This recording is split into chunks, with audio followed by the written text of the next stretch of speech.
While JKUT is bringing transformational changes for the betterment of the region, people of POJK are living at the mercy of Pakistan government. Government of India is investing in infrastructure and developmental projects in J&K besides bringing peace and prosperity to the region.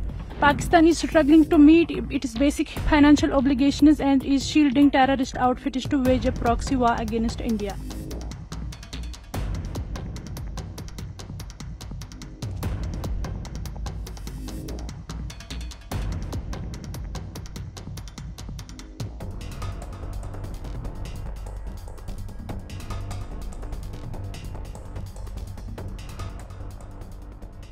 Being a native to Jammu and Kashmir through UNHR Council, I would like to bring forth the stack developmental differences of Union Territory of Jammu and Kashmir, that is JKUT and Pak-occupied Jammu Kashmir. While JKUT is bringing transformational changes for the betterment of the region, people of POJK are living at the mercy of Pakistan government, having utter disregard for the people over there and their basic human rights and amenities. While Government of India is investing in infrastructure and developmental projects in J&K besides bringing peace and prosperity to the region, Pakistan is struggling to meet its basic financial obligations and is shielding terrorist outfits to wage a proxy war against India. POJK lacks even basic infrastructure and amenities, with negligible investment and blatant misappropriation of its resources by Pakistan. In terms of education and literacy rate, JKUT is far ahead of POJK. Government of India spends 9 times more on education sector in JKUT compared to its counterpart. POJK is facing a major crisis in its education sector, lacking basic infrastructure including building and roofs, clean water, toilets, etc., causing acute hardships to students, resulting in severe dropout ratio. Change is also perceptible in health sector. POJK of health UT are availing health benefits in even the remote areas with national health schemes, which is distant dream for the people of POJK.